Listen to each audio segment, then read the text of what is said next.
Hello, everybody, and welcome to the Beat the Clock podcast. My name is Rubio-Garcia, and I am here to help you grow. Through the many timed interviews I'll be having, all guests will answer 4 time-specific questions. By answering these questions honestly, we hope to show you how each moment connects to the next. Whether they are entrepreneurs or thought leaders, all are invited to sit down, chat with me, and show you a realistic depiction of success. By doing so, we hope to change your mind and empower you to beat the clock.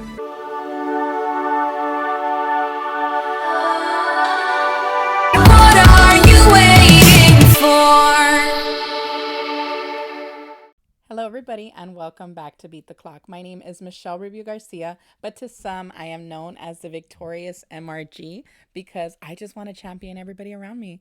I've had a lot of success in my own life, but I'm pivoting a lot in this season, and I'm so thankful for COVID-19. I know I say that from a place of extreme privilege, but it's really allowed me to shift my mindset and really focus on you guys. I love you guys. And we're getting to the end of season 1. This is it. So it's crazy because 26 weeks ago, I did not think that I was brave enough to do something like this. And it's led to so many opportunities. So that's how I want to end this season. I want to celebrate the potency of opportunity. And so let's start the way we always have with the BTC affirmations. They are the same 3, and they are meant to empower you and to really personify your desires. Number 1, I trust myself. So we slow down to really learn to listen. Number 2, my time is valuable. Once you master how to listen to yourself, you'll start acting in accordance to those desires. And number 3, I can control how I use my time today. So maybe you surrendered your power before, but you can reclaim it now. And so with that, I love the way we're ending this season, y'all. I just think it's the perfect guest. She is somebody who I never forgot about when I got a dance fitness certification because honestly, she, to me, epitomizes the power of divine feminine energy. I know that's like, whoa, way out there, but it's true. She has that power. So I'm really glad that I get to share her with you. So let me introduce her. Her name is Maria Macsay, and she is an embodiment coach, yoga teacher, and director of talent at 305 Fitness. She is passionate about supporting people and restoring the connection between their body, mind, and heart to discover greater confidence and joy so that they can ultimately live a life they love. Even if I don't end up using the dance fitness certification, which I do plan to, by the way, but regardless, I feel like I got my money's worth because I got to witness her power and her energy, the way she can transform a space, even if it's virtual. So yeah, I see great things for her. I hope that we can collaborate. This is the perfect way to end season 1. So let's see how Maria does, and let's see if she beats the clock. And the timer starts now. Hello, everybody. Welcome back to Beat the Clock. I am here with Director of Training and Fitness Certification, right? Maria Macsay. I didn't even check with you, but you're also a dancer, and you're a bunch of stuff. So how are you? I'm a bunch of stuff. That's a really good way to summarize me. I'm doing really well. Thank you. I'm excited to be on your podcast, Michelle. This sounds like such a cool concept, and I'm happy to be here. Yeah. And so what I love to do at the beginning of every episode before we jump into the questions is I like to kind of talk to you or every guest and kind of boil down your spirit into a certain phrase, right? We have all these labels that are man-made constructs director, dancer, whatever. But who are you at your core? And again, I can only go off of what I've done with the certification program with you and then your Instagram feed and stuff like that. But to me, I feel like you are a connected igniter. Ooh, I love that. And I will take that with me far beyond this podcast. Thank you for that gift. And I say that because, anytime you're talking to somebody, you look really present. I don't know that many people in my immediate circle that look so intentional about connecting and about empowering others. And through that sort of spirit that you have, I feel like you ignite ownership, and you ignite like so much power in people. So I don't know if you resonate with that, but that's what I see. I do resonate with that. And I'm really grateful to have your perspective on that, because so often it's hard to describe ourselves, right? When we're in our own experience, wanting to, you know, get a phrase for ourselves. There's a lot of voices that come into that space, and we don't always see ourselves the way others experience us. So I'm grateful for that. And also I can see how that holds true in a lot of areas in my life. And like I said, I'm going to take that with me and just like revel in that for a moment. Very cool. Yeah. And like, I wanted to say something a little more striking, like that first word, but no, like I feel a deep warmth from you. So I wanted like the contradiction there, because sometimes you're so warm and you're so in and present and, in command of everything. And then other times you're like fiery and out there and explosive. So I wanted to capture both of those things, because it's like a real dichotomy with you that you balance really well.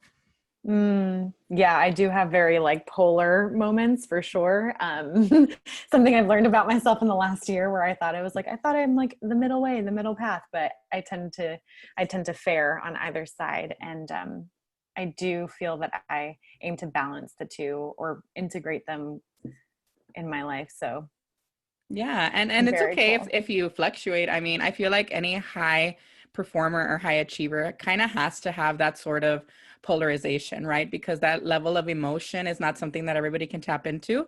And so even if you feel very low or very high, it's like some people don't even want to feel that ever. So the fact that you can really tap into those, you can harness them in a way that's really constructive and productive. So yeah, you ready for the questions? Yeah, I'm so ready. Okay, cool. So we're going to start with question number one. So who were you leading up to this point in your life? What got you here, and what things do you really remember more than anything else? Okay.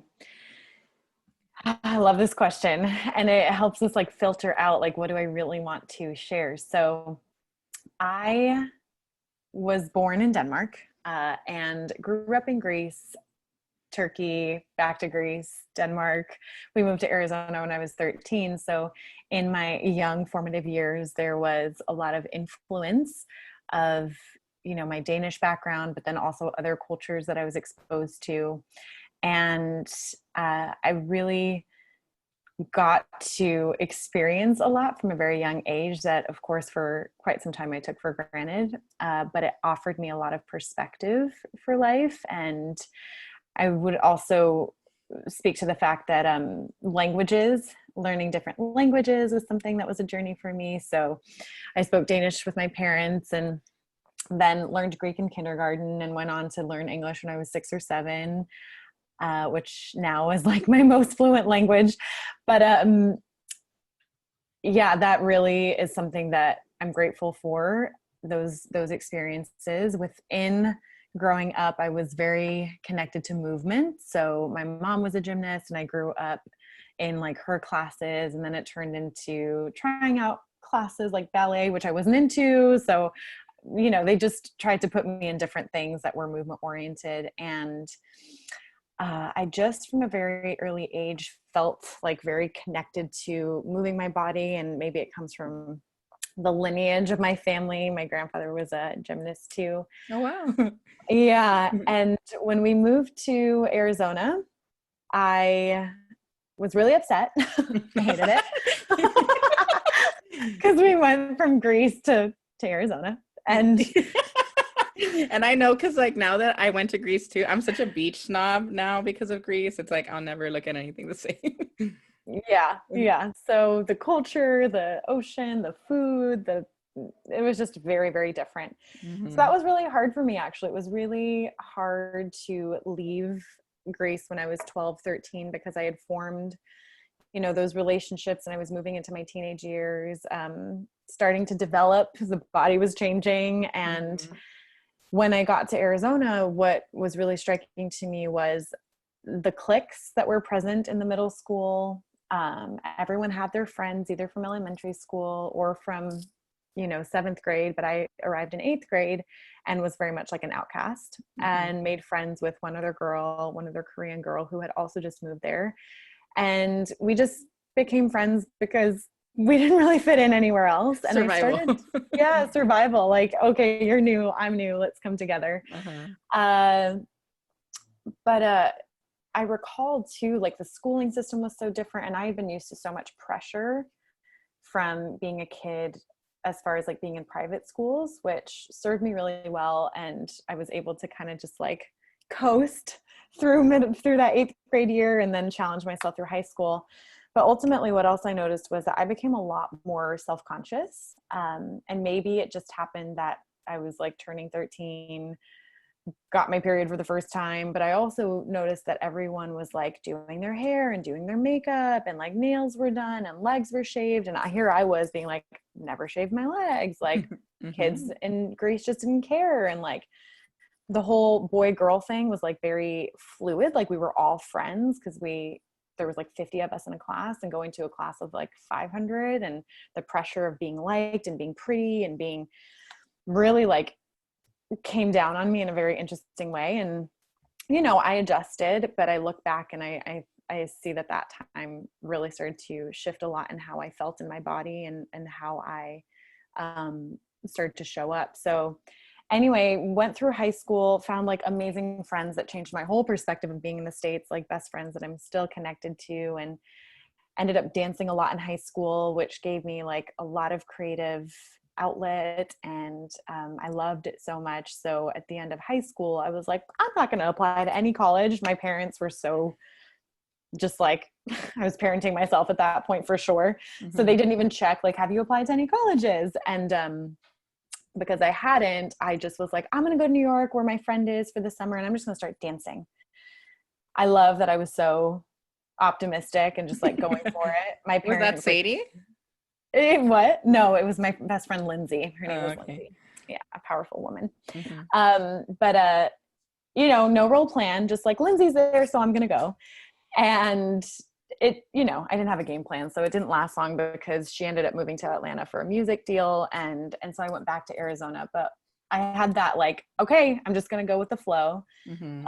Eventually went back to school for dancing in Chicago at Columbia College, and went through choreography and performance education. And yeah, started working at a gym at the front desk, and just got more into like being in the body. And around the same time, though, in the middle of that, I developed like I guess it's IBS is what it's called, and had an overgrowth of bacteria in my gut, which, long story short, led to a very complicated relationship with my body and with food that I hadn't experienced before, because I was someone who could like eat whatever, do whatever, and be fine. Mm-hmm. But yeah, that was like something that stuck with me for quite a number of years, and led to me just becoming much more aware of the complicated relationship that we humans, and especially women, can have with food in our body. And body dysmorphia was kind of always a thing when I look back. Mm-hmm. So it all really came to a crux when I was at like my most vulnerable with all of that. Um, but I would say that I moved to New York after graduating in Chicago, and like fell in love and had a new perspective, and things started to shift for me. And eventually I found 305 Fitness, which turned into the 7-year journey I'm in now. And there's been so much growth, so many opportunities that have come about.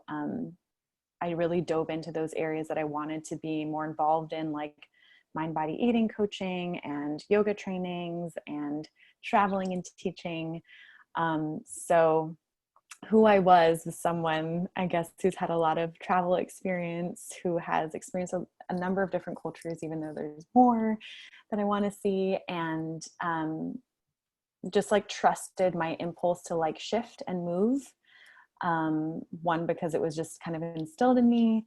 And also, yes, been through challenges, but also like always found like there's going to be a way out, and really have taken a lot of responsibility for my own human experience along the way. And also, even though I have many times not trusted myself or doubted myself, I think I ultimately come into a place where I align with what really is best for me next. So I feel like that's that. That feels like a good spot for me. How'd I Yeah. do? Yeah, you have about 40 seconds left. So I just want to like sum it up too. Yeah, you've been doing good so far.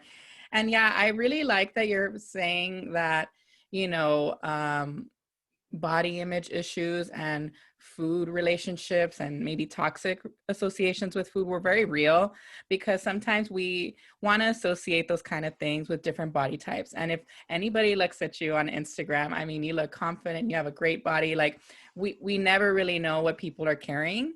And so I really like that you're so open about that. And I also like that, you know, there's this contradiction again where like you felt very insecure about your body, but you were very certain about your mind and you were brave in that way. So there, I wrapped it up just in time. And we are moving into question number 2. So it's, who are you now? So I don't know if you want to focus on 305 fitness, if and how that's helped you, or if you want to talk about anything else, but what does the Maria look like of today? Yeah, I will probably draw in a few different areas because I tend to be a diversified human. I'm never just in one thing. Yeah, that's good. So I would say, yeah, I would say with 305, I, like you said in the beginning, am director of training and development. And right now that looks like overseeing our certification program, which is where anyone, and it doesn't have to be dancers, can come in and learn how to teach the 305 format in a week. Right now over Zoom because of COVID. And it is really such a fun, immersive, and challenging and inspiring week of training that I'm so grateful to be able to lead. So I also oversee developing the mentors who support those weeks. So every trainee gets one-on-one support from a 305 instructor, and we call them mentors. Mhm. And throughout that week, and I know that you had that experience too, Yeah. or at Shout least out to in a group Kelly. setting. Shout out to Kelly. Yeah, love Kelly. And on the studio side, which we don't have right now, but we have outdoor classes, and we're shooting at-home classes because we have the at-home platform with Mhm. classes dropping every day. I'm supporting with programming and like content for the instructors and getting them up to speed with, you know, any new choreo or any changes in format. And then once in a while, right now, because I'm not in a location where we have a studio, I'm in San Diego. I'll teach like a partnership class or something over Zoom. So that really is how I'm involved with 305. And what else is going on in my life is I've started to, you know, to this point of body image and food. It's really cool that you brought up this thing around like, for so long I didn't speak about it because I would get so much praise for my body and I felt very ashamed. Like I already had shame, Mhm. but I felt very ashamed to be like, no, but like I actually don't like my You body feel because shame for having shame. yeah, yeah. Yeah, that's a real thing. The double sword, right? Because it was like, oh, like I'm getting these people who are like, wish I had your body, or you have the perfect this, and like inside I was like, no, I feel like my body is broken. um i I see something different than you're seeing. I feel differently, and my health is like really the worst it's ever been, and I have a terrible relationship with food and I'm Mhm. isolating with it. But I felt like I couldn't say that because then, you know, either I wasn't going to be taken seriously, or especially because it's like, no, but you have a great body. And so I understood how much value is placed on that, which is like, it doesn't mean anyone is actually healthy and happy and feels confident in their body. But what I think it has taught me is to be someone now who is, I still work on it. There's days where it's easier than others, but confidence for me comes from the inside out and really has to do with how I'm showing up and who I'm being and what I'm creating, and the kind of agency I'm taking over my life.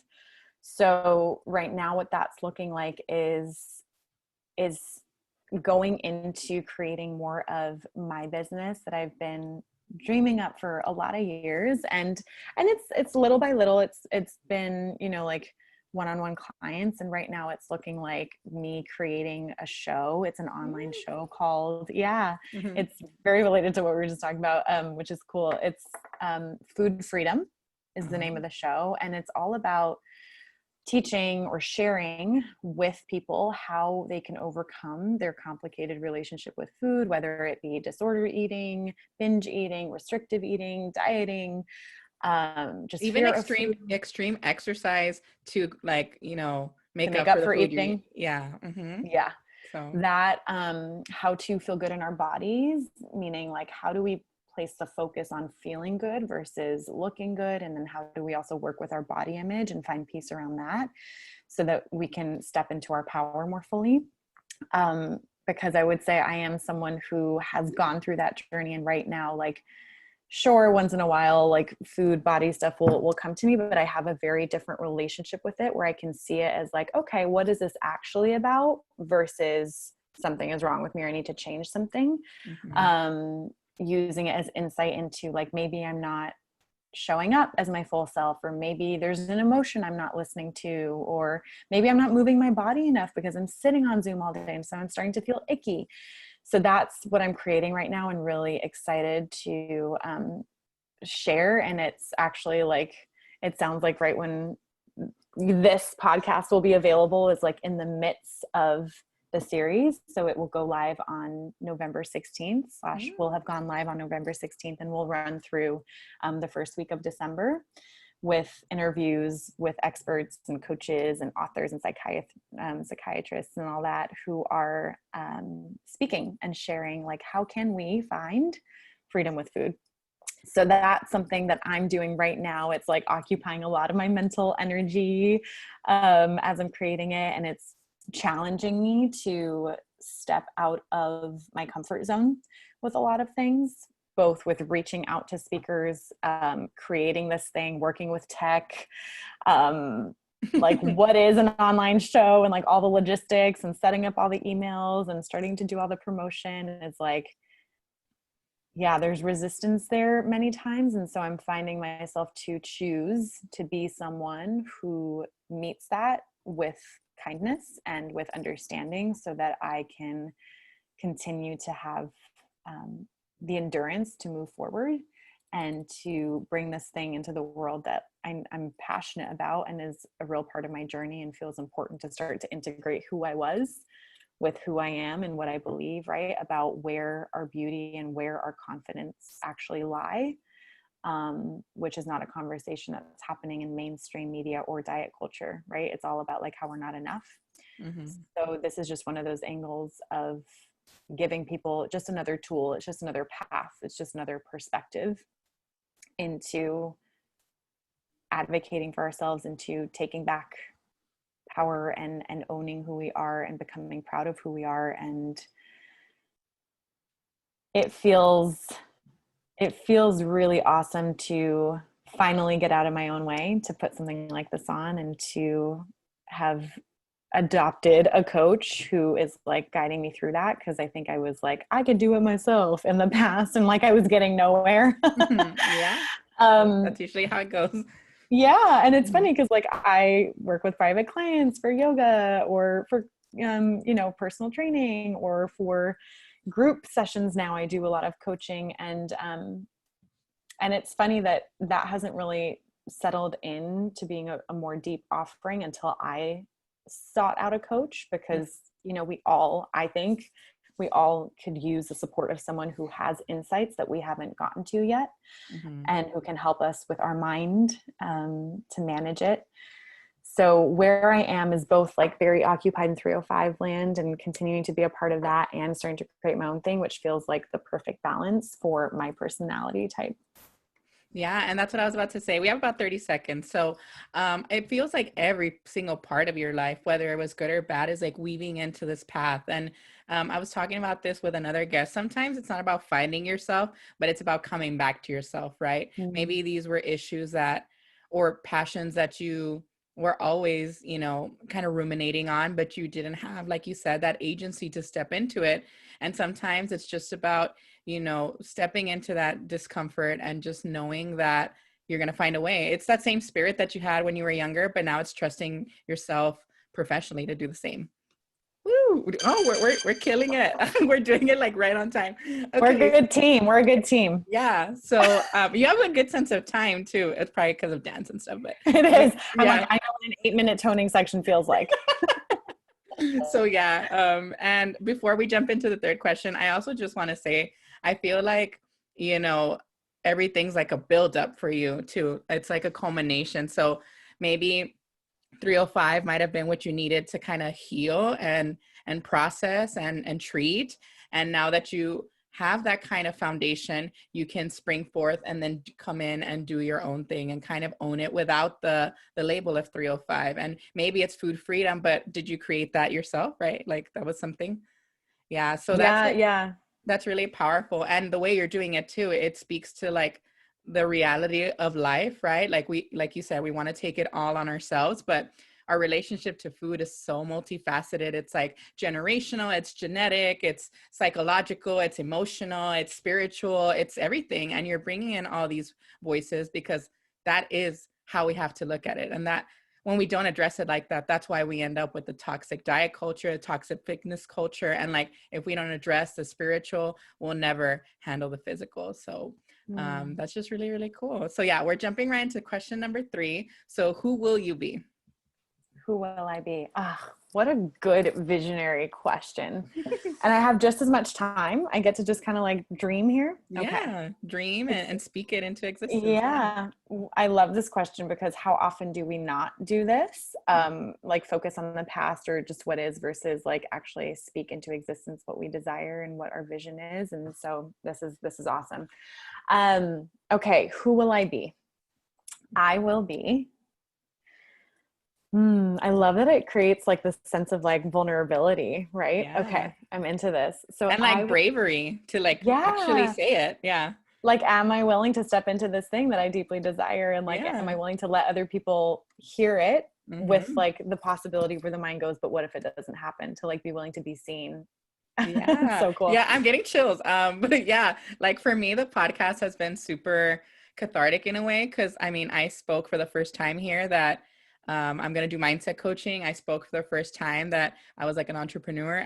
Like a lot of things have been done through this podcast, and even just getting on a podcast. The first episode, I talked about how I didn't even want to do a podcast because growing up, I was told I had like a more masculine voice. So even just having the agency to speak out loud and like just not care, like, you know? So yeah, I totally understand that. So powerful. So yes, I will be an entrepreneur, a business owner, Mm-hmm. owner of a company. I already have this company name, but it feels so right. So Moving Body, Mm-hmm. which will be a multifaceted wellness company that supports mindset, that supports holistic approach to mindset, to movement, and really all things that lead to greater embodiment. So that could be meditation, it could be what I do with mind body eating coaching, um, integrating Reiki, energy healing, just anything that brings people back into their body. Mm-hmm. And so I will be the owner and founder of that company, and even bring in other coaches and healers and therapists who can work with anyone who's seeking to just be in their body, to inhabit their body, and to live from that place of authenticity. Because I feel like what the world needs so much right now is to come back into this. There's magic to be experienced in it, and there can be a lot of traumas that have prevented us from tapping in, that cause us to escape. There can be, you know, a lot of distractions, a lot of avoidance of what is happening, of our own emotions, of what's going on in the world. Dismissiveness maybe too. Dismissiveness, yeah. And Like it, ultimately, like it's not that serious, or who am I, you know, to yeah, like who am I to like create a life that I love and feel good in my body? mm-hmm. But like, who are you not to, is my thing. You know, that's going to be like it's very much my thing. And that will be something I continue to share, because I really do believe that when we, from my own experience, when we come into our body and we're able to sit with our emotions and to sit with ourselves, that thing that we're meant to do in this world starts to come through. And I believe that each one of us is gifted with an impact that we're meant to bring into the world and to bestow on others. And that doesn't mean that anyone's special, because I truly believe that every one of us has it. Mm-hmm. And in order for the world to heal, I think it's really important that we heal within ourselves and feel at home in our own bodies. I also just really believe in like the brilliance that's available to each person. It's hard to be there when we're in fight or flight mode, feeling stressed or, plagued by traumas that cause us to not want to be present. So I want to be and will be someone who is supportive of that journey inward and who sees people for their brilliance and for what they have to offer and support them in bringing that to the surface. And ultimately, I think that, you said this connected igniter, like igniting that inner light in everyone. I will be someone who speaks regularly at events, podcasts and live events, and excited for those to happen. This is a beginning, right? Like it's in a tiny way, like you're already prepping yourself for those bigger stages. So yeah, that's something that feels, it's one of those things that I've held in the back of like my mind and my pocket for so long, and spoke to a few people, maybe like one person about it in safe spaces where no one knew me, because I was like, you'll never see me again. You can't hold me accountable and you can't really judge me. But I'm telling you now, so now it's recorded too. yeah. that is something that I've visioned for myself, and something that I really desire, and something that I am declaring will happen. It will. I will write a book, if not a few books, Yeah.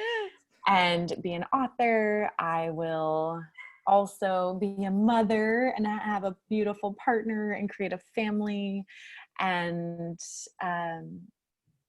be a weaver of community and collaboration.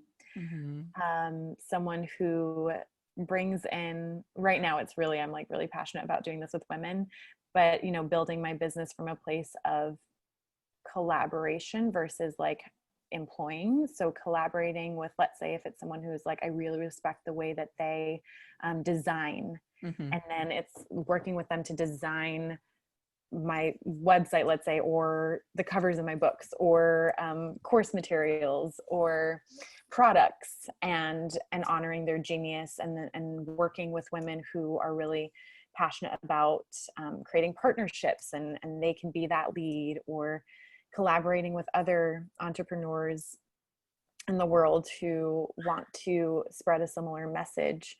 So really about creating equal opportunity and highlighting people's gifts versus what's been so common and is common, which is to employ people to do a task and to delegating, right? delegate. To Like delegate. I'm up here, you do as I say because I don't have the time for it, versus, hey, I see you, I value you, let me give you some agency and I trust you, Yeah.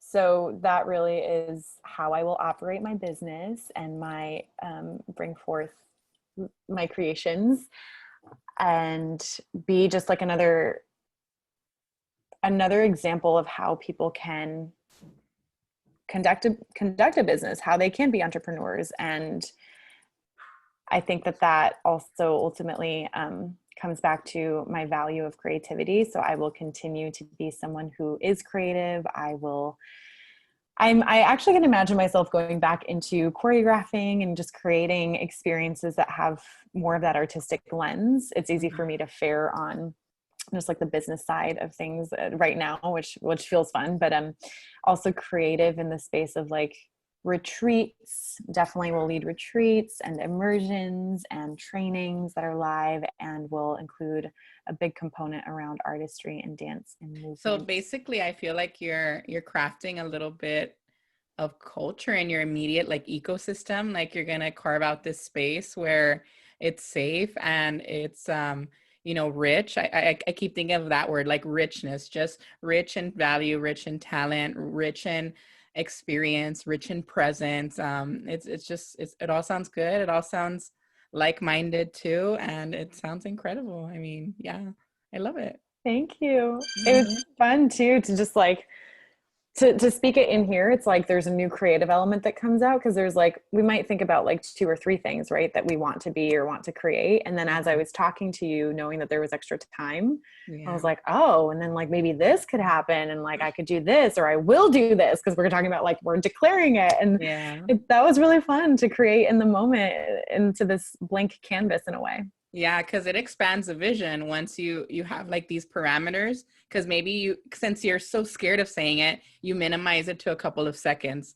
But it's like let's really reach and let's really just like what is there to lose in speaking it, right? And someone somewhere in the universe is going to hear this and they'll align with you, right? People align based on common core values. So Mm-hmm. I mean, you know that very well. You lead it, so I'm sure that you're going to be super successful in that.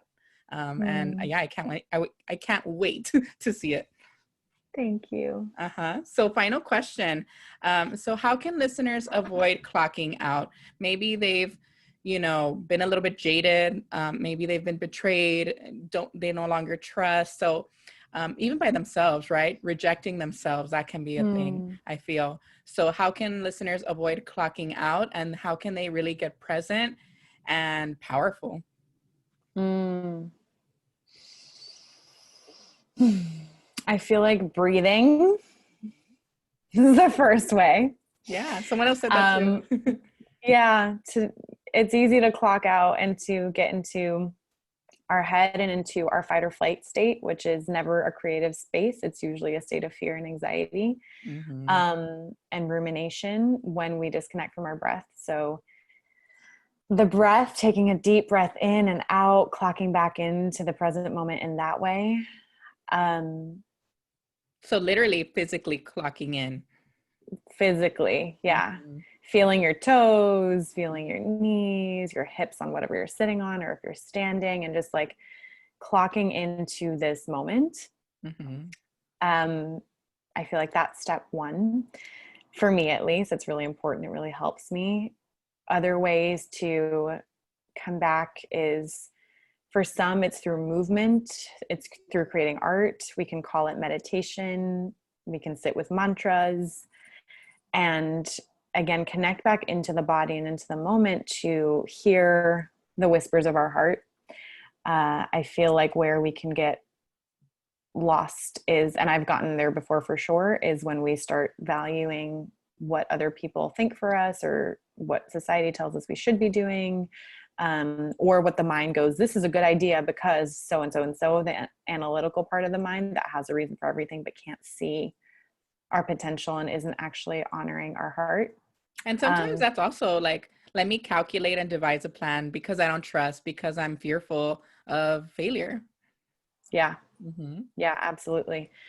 And coming into a space where it might look like having support to get there, where we feel comfortable sitting with ourselves and being in our body.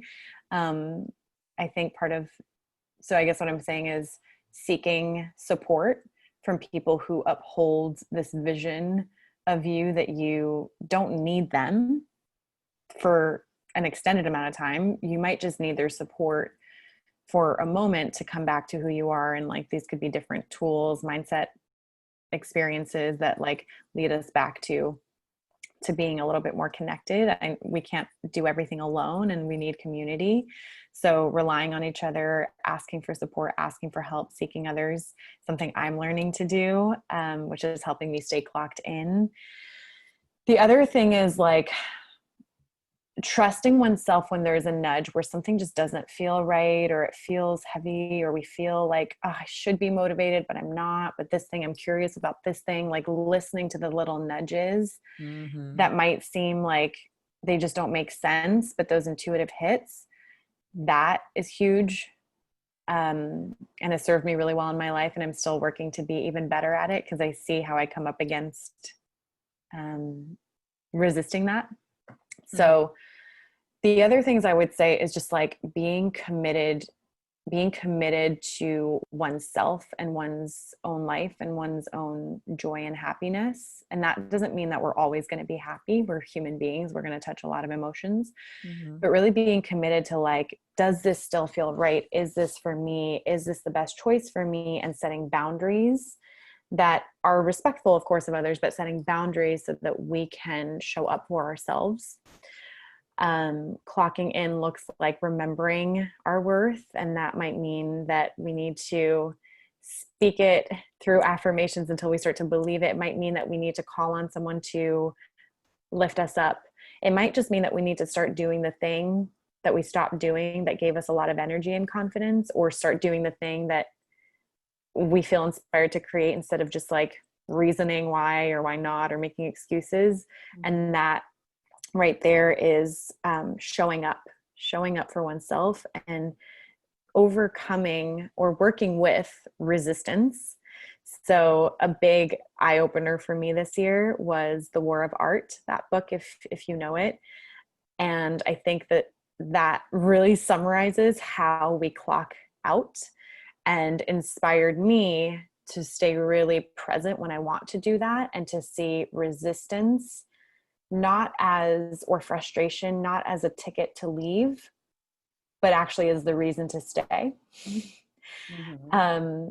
And I mean that, right? Like, yeah. mm-hmm. You said you never wanted to have a podcast, Right. resistance, but like, look at you creating this podcast and having really incredible experiences, and bringing space into the world for people to share their vision and to actually um, inspire others or connect with others, giving them a platform. And so resistance can look like, yeah, but like people always said this and we hang on to that excuse, or I'm not this enough, or Mm-hmm. it's not the right time, Yes, I think that's like or one of the biggest ones. yeah, I'm busy. It's like, we're all busy, you know? And and sometimes I say that and it sounds kind of harsh, but like, honestly, we're all busy, like, because Yeah. our minds are busy. There's a lot coming at us. Um, and somehow very, very, very successful people find a way to do magnificent things, and they have just as much, if not more, on their plate. So what is it actually? It's their ability to show up, to show up, to show up, and to see those moments of excuses and reasons why not to as reasons why to. Mm-hmm. So I would say that that's been a big revelation for me this year, in like those moments where it'd be so easy to be like, ugh, like I'm recording a class, the GoPro shuts down 3 times. F it. I'm just Yeah. not going to do it. And it's like, no, I'm going to stay calm. I'm going to complete this and I'm going to finish it. Or reaching out to speakers for the show that I'm creating and have created. And just being self-conscious that like, I don't have 3 books. And so who am I to reach out to them? It's like, no, that's that voice. It's going to get in the way. Just show up. What is your mission? What is your passion? Show up, Mm-hmm. show up, show up, show up, and keep doing it. And just watch those excuses and be gentle with yourself. Yes. But also hold yourself accountable. Yeah. I mean, like, I reached out to you because I was like, I mean, one, I already bugged her, and then I was like, she's busy. And then I was like, two, like, she's doing her own thing. Like, who am I, you know? But I was like, no, I know she has value, so I'm gonna bring her in. And I really connected with her. I mean, I know I was like one of 60 in the moment, but like you're saying, like, you really modeled that showing up. Because I remember during our certification, you had like a little hiccup with the microphone, like almost every day. And then you said, you know, our technology is not a reflection of our ability, right? Like if there's a problem there, doesn't mean there's a problem with me. And you created a lot of space for you know, kind of opposing feelings too. You were like, how's everybody feeling? And then everybody's like, pumped, ready for day 2 and blah. And then you're like, okay, but let's provide space for anything that feels different. And then people started opening up and they were like, you know, I'm frustrated because I couldn't get choreo or whatever. And, you know, those are things and those are spaces I don't see. So I'm like, if a person can create that, why am I going to let my excuses stop me from reaching out when I know in my heart that, you know, God's like putting this in my spirit for a reason and it's going to work. Like whether I make it happen or not, something's going to click. And when you can, like you say, pay attention to those little intuitions and those little clues, like listen and go with it, you know? Yes, Mm-hmm. exactly. And I'm so glad you did, because to your point, like I just got so busy and, you know, discombobulated with having just moved to San Diego and figuring out car stuff and moving stuff. And then when you reached back out, I was like, oh my gosh, I'm so glad, because I wanted to, I just got sidetracked. And it's so funny how on the other side, like this has happened to me too, where I'm like, oh, they don't want to be a part of it. I'm not this enough. I'm not that enough. But it's just like, I've gotten used to like not taking it personally and Yeah. just like staying true to like, I had this vision or this idea, or I have this mission, and I'm just going to do it again. And so much does not affect our worth. It's just our mind. that thinks Mhm. it does, because our worth is innate. And Mhm. it's something that really helps me just like open back up when I get in my own way. It's like, I am worthy, I'm worthy, I am enough. And like, these things are no reflection of who I am. So how would I show up if I just like could hold space for myself and remember that? And then so Yeah. much less feels like a big deal. Yeah, yeah, yeah. And I mean, I love the point too that you say, we make up excuses too, because a friend of mine told me recently that she read somewhere like, why does Rolls-Royce not advertise on television or online, right? And she told me it's because people that buy Rolls-Royce cars are not binge watching Netflix, are not watching television all the time, are not, mindlessly scrolling for an hour. We say we don't have time, but if you stop binge watching, if you stopped, kind of like, I like to call it like zombieing out, just being distracted, you can buy back so much of your time. And like you were saying, everybody has the same 24 hours, and it's just the people that are more visionary and more intentional that just refuse to let their excuses win, and they refuse to not milk every second of their lives. Hmm. Well said. That. Yeah. Yeah. I don't know. But yeah, we're at the end. So um technically speaking, this last one got you, but you got 3-1. So you beat the clock. How do you feel? I feel great. I feel like a winner. I'm a little bit competitive. So that feels really good to me. A streak of 4 would have been awesome, but I'll take 3. There's only been one. There's only been one. So you're up there. And did you experience time at all? Like, were you super aware? I'm sure you were, because like you said, you have to be so aware of it when you teach, but or could you kind of just relax a little bit too? How was the experience for you? Yeah, I definitely like I was thinking about the time, and I was trying to read your mannerisms because Mhm. I was like, is it getting close? But ultimately And I wanted to like, but I was like, no, no, just let her speak. but ultimately, like I was a little bit aware of time, but actually all of the times, especially the third time, I really fell into a pocket where I was like, I don't know if it's been 5 minutes, 1 minute, 10 Mhm. minutes. So it felt kind of like this contradiction of both. I'm thinking about time and aware of it, but also like I'm just so present in the moment that I'm not quite sure where it is.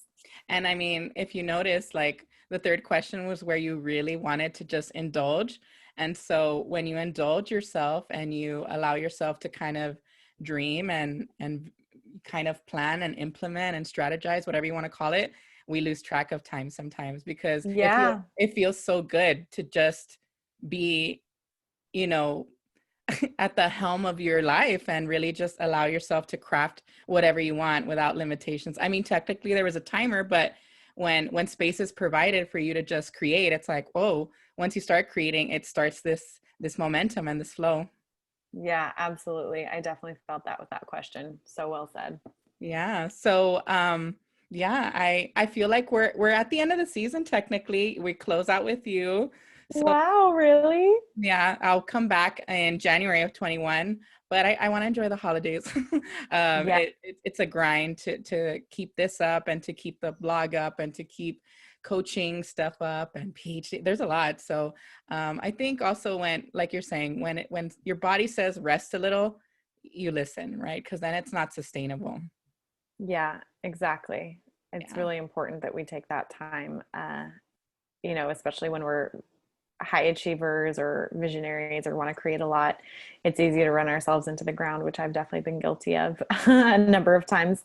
But Yeah. ultimately, our health is like the only thing that we can truly like bank on at the end of the day to continue going. And so I know that the season that we're in, like that's also not so certain, but it's even more important that we take great care of ourselves, Mhm. so that we can do our work. Because if we don't, then who's going to show up in this body? So, Yeah. while we're here, let's do our best with resting and taking care of ourselves so that we can show up and create wonderful things like this podcast that you're creating and everything else you're doing.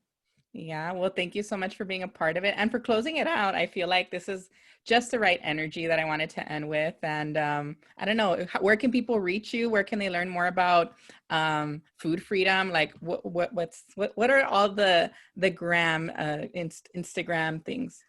All the links, all the URLs. Yeah. So on Instagram, it's at Maria Macsay. And the show that you could still tap into as you're listening to this to catch at least half of the interviews is found on foodfreedomshow.com. Mhm. I would say that that's it for now. That's like the best way to find me. Yeah. And again, thank you so much for your spirit, your energy, your vision. Like, that's a new way of looking at health, right? And a more innovative, collaborative, all those words that you were saying, way. And that's the way it should be, really. I mean, it takes a village, and if we stopped trying to compete so much, I feel we can really come into this place where everybody's a winner and everybody wants to work at the same vision together. I feel like when it's competition based all the time, you'll eventually want to clock out, or you'll want to check out because you're tired. You're tired of the rat race. Mm. And your way is the best way, I feel. And I'll be doing it in my little end of the universe, and you'll be doing it in yours. And hopefully our paths align again, Maria, because you're incredible. Thank you. I feel that they will, because I feel the same way about you. And it's so cool to see what you're creating. So thank you so much for having me on. And it feels like an honor to be the closeout. That's really special. It I'm is. really grateful for this. Thank Yeah, you. me too. So we're clocking out here, guys, but don't you clock out in your own life. Thanks. And that's it.